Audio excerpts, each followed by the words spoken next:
was 4 years old, and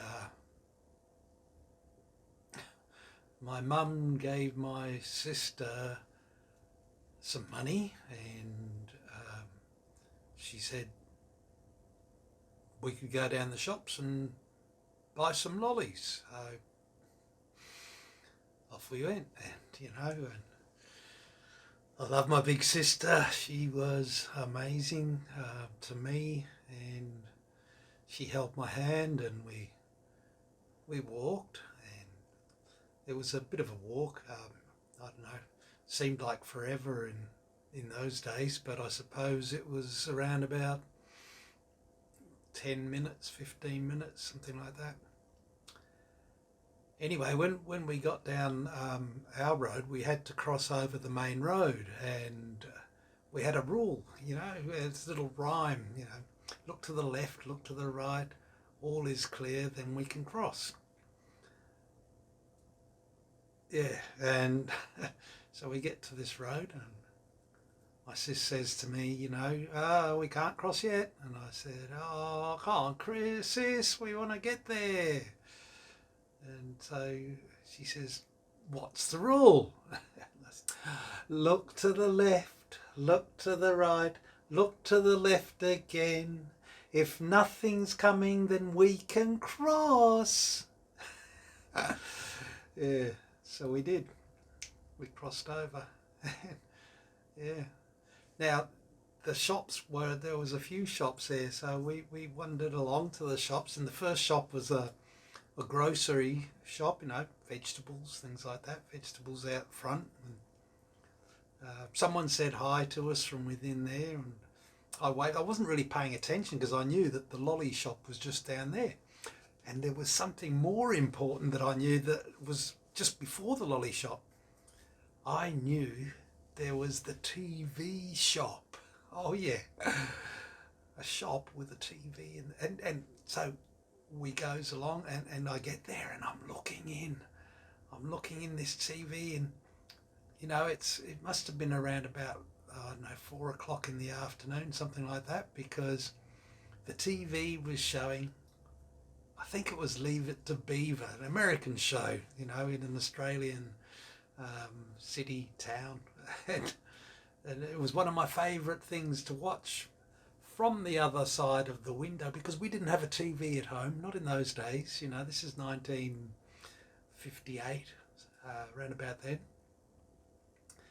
So everybody would go down, if they wanted to watch something, they'd go down and watch it there. So I was enraptured, there was this show on TV, and I wanted to watch it. And sis says, we'll go to the lolly shop first, yeah, hey? And I said, oh, yeah, lollies, yeah. Yeah, I loved lollies, yeah, still do. Anyway. So I'm feeling really good up to now, really excited, lollies and TV. And I says, oh, can we watch a little bit more TV before we go? She says, no, we'll go and get the lollies, then we can watch a little bit on the way back, yeah? I says, okay, how much did Mum give you?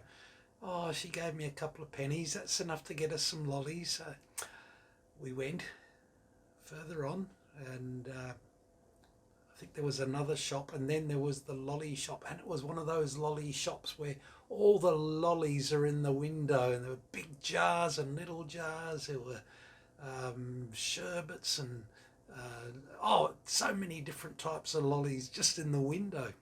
So we went inside, and I was just about jumping up and down with happiness. So we got in there and went over to the shopkeeper, and I can't remember his name, we'll call him Mr. Smith. Mr. Smith, served us, and yeah, I got my little bag, and it was a lot of lollies. You got a lot of lollies for your money in those days, I can really tell you. So we each got a little bag of lollies, and so then it was time to go out.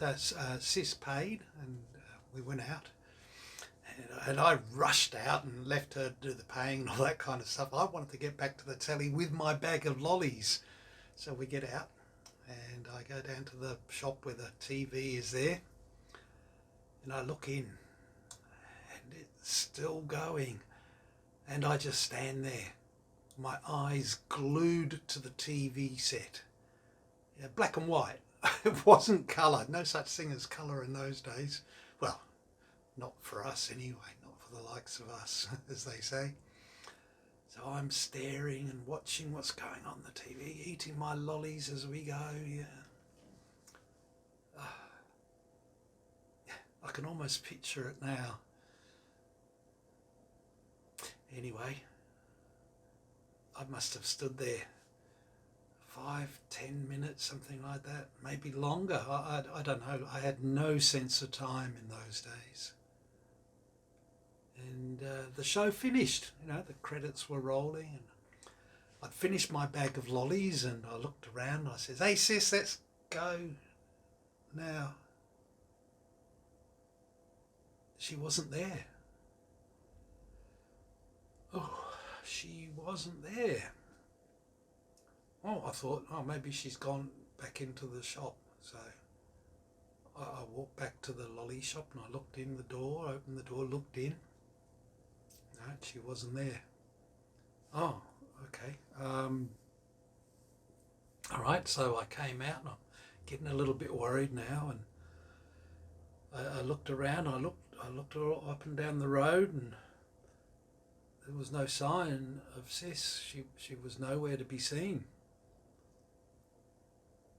I'm getting very nervous. I ran to the next shop, the grocery shop, and I looked in there in case she'd gone in there and hadn't told me she had to get something from Mum, milk or something. And I looked in and nothing. And I could feel myself getting really panicking by this point, and I was trying to think where could she be, and I called out and I called, sis, where are you? And I couldn't find her, and so I went on a little bit further. I came to the corner and I couldn't cross the road on my own, and I mean I knew the rules, but I wasn't allowed to cross the road on my own. I had to cross it, and I remember at that time.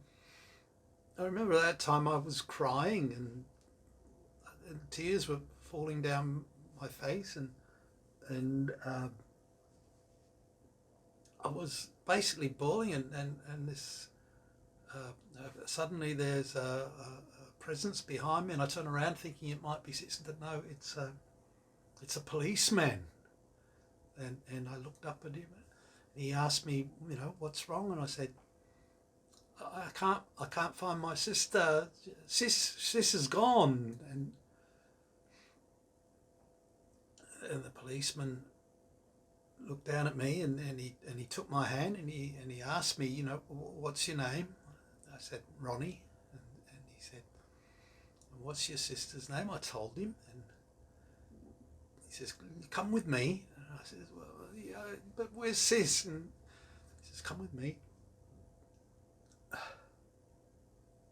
He took me back to the police station with him, and I don't remember all the details, but I remember playing happily with a hot drink, probably hot cocoa or something like that, and playing on the typewriter, just clacky, it was a noise, it was something to do, and eventually a couple of policemen took me, found out where I lived, and asked me, I couldn't tell them, but it seemed that someone knew my mum,